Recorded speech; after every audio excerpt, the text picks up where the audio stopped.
रोज बोलचाल में प्रयोग होने वाले अंग्रेजी के जरूरी शब्द जो इस प्रकार हैं। आज के इस वीडियो में इन सभी शब्दों का प्रयोग सीखेंगे। सबसे पहला है व्हाट इफ, और व्हाट इफ का मतलब है क्या हो अगर। अब इसे सेंटेंस में प्रयोग करते हैं। क्या हो अगर मैं उससे बात न करूं, तो क्या हो अगर मीन्स व्हाट इफ, अगर मैं उससे बात न करूं, I don't talk to him. What if मतलब क्या हो अगर मैं उससे बात न करूं, I don't talk to him. तो क्या हो अगर के बाद जो कोई काम न करूं कोई काम करूं, ये सेंटेंस प्रेजेंट इंडेफिनिट में बनेगा।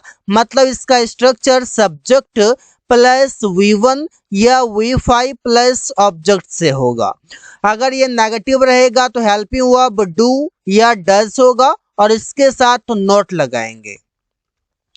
क्या हो अगर रवि यहाँ नहीं आए, what if Ravi doesn't come here. Ravi यहाँ नहीं आए प्रेजेंट इंडेफिनिट में बनेगा। क्या हो अगर रमेश यहाँ अंग्रेजी में बात करे, what if Ramesh talks in English here. तो यहाँ पर ऐसे ही सेंटेंसेस बना सकते हैं।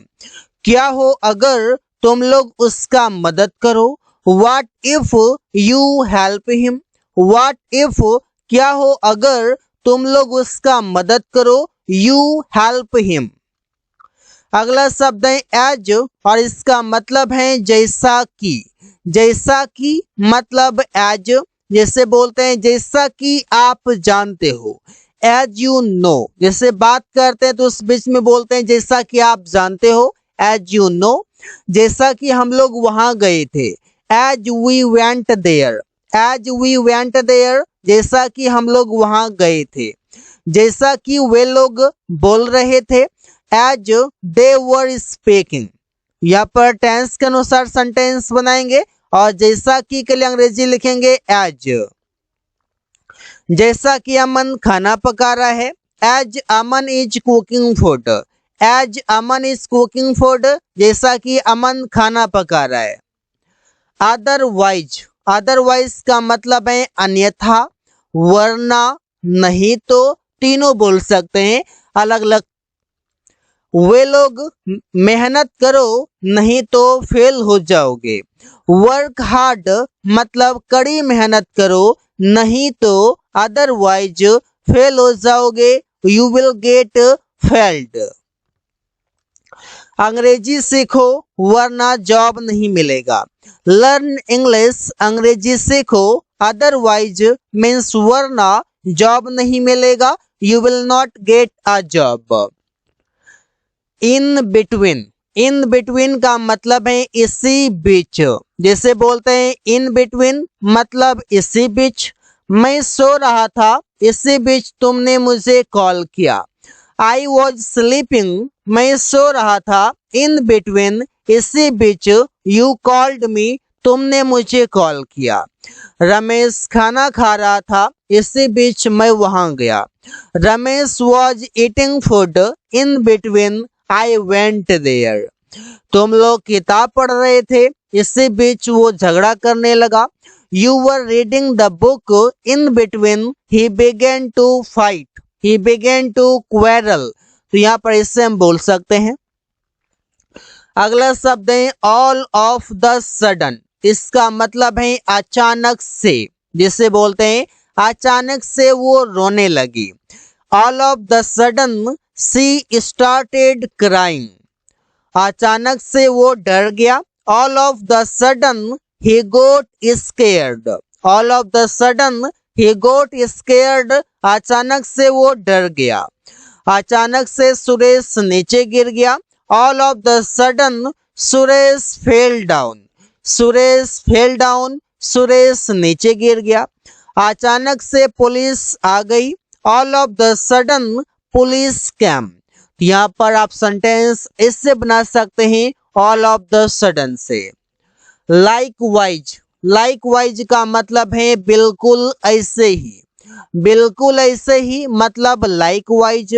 बिल्कुल ऐसे ही मेरे पास एक फोन है। I have likewise pen, likewise pen मतलब ऐसे ही कलम, बिल्कुल ऐसे ही उसे एक घड़ी है। ही हैज लाइकवाइज वॉच, यहाँ पर ऐसे बोलेंगे बिल्कुल ऐसे ही तुम्हें एक बैग है। You have likewise bag. अगला शब्द है एवन। एवन का मतलब है तक या भी। मैंने भी उससे बात नहीं किया। इवन आई, मैंने भी डिडंट टॉक टू हिम, उससे बात नहीं किया। पेरिया चाय तक बनाना नहीं जानती है। Periya doesn't know how to make even tea. Even tea मतलब चाय तक। तुम लोग भी वहां जा रहे हो। Even you are going there. Suresh Hindi तक नहीं बोल सकता है। Suresh can not speak even Hindi. यहाँ पर सेंटेंस बनाना काफी आसान है, जो आप बना सकते हैं। अगला शब्द है एटलीस्ट। एटलीस्ट का मतलब है कम से कम। कम से कम मतलब एटलीस्ट, कम से कम उससे बात कर लो। एटलीस्ट टॉक टू हिम, कम से कम अंग्रेजी बोलने की कोशिश करो। At least try to speak English, कम से कम हम लोग यहाँ सो रहे हैं। At least we are sleeping here, कम से कम खाना खा लो। एटलीस्ट ईट द फूड, यहाँ पर सेंटेंस एटलीस्ट से कम से कम के लिए बना सकते हैं। फर्दर। फर्दर का मतलब है आगे का, जिसे बोलते हैं मेरे पास आगे का सूचना नहीं है। I don't have further information. Further information means आगे का सूचना।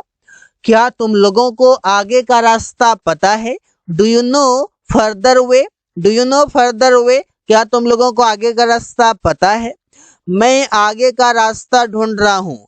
आई am looking for further way. Ravi आगे का नहीं जानता है। Ravi doesn't know further. तो यहाँ पर सेंटेंस बना सकते हैं फर्दर से। एज इफ, इसका मतलब है मानो या ऐसा ऐसा लगा जैसे। अमन अंग्रेजी बोल रहा था, मानो कि वो अंग्रेज हो। Aman was speaking English as if he was an English man. Ramesh गाना गा रहा है, मानो कि वो एक सिंगर हो।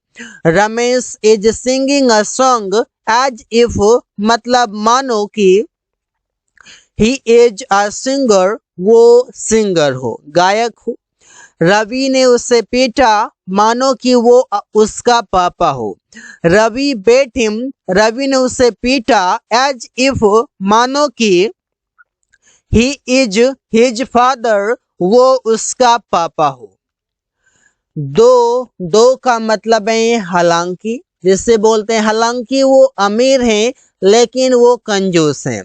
दो he is rich still he is माइजर। हालांकि वो कमजोर हैं फिर भी वो दौड़ रहा है। दो ही इज वीक, हालांकि वो कमजोर हैं स्टिल मतलब फिर भी ही इज रनिंग, वो दौड़ रहा है। तो हालांकि का मतलब है दो। हालांकि रमेश बीमार है फिर भी ऑफिस गया। Though Ramesh is ill still he went to office.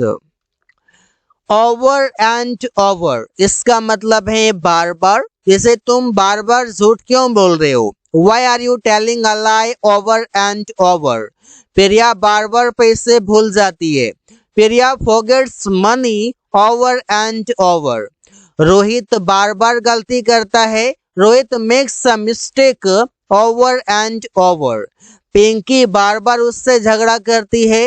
Pinky fights with her over and over. तो यहाँ पर आप देख सकते हैं कि ओवर एंड ओवर का मतलब है बार बार। मोर ओवर, इसका मतलब है इसके अलावा। इसके अलावा मैं कंप्यूटर चलाना जानता हूँ। Moreover I know how to operate the computer. इसके अलावा वो बर्गर खाएगा। Moreover he will eat burger. इसके अलावा हम लोग क्रिकेट खेलते हैं।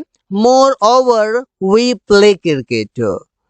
परहैप्स, परहैप्स का मतलब है शायद। शायद वो आज नहीं आएगा। Perhaps he will not come today. शायद वे लोग झूठ बोल रहे हैं। Perhaps they are telling a lie. शायद उसके पास एक कार है। Perhaps he has a car. यहाँ पर perhaps का मतलब है शायद। शायद रवि अंग्रेजी बोलना जानता है। Perhaps Ravi knows how to speak English. So guys, thanks for watching. That's all for today.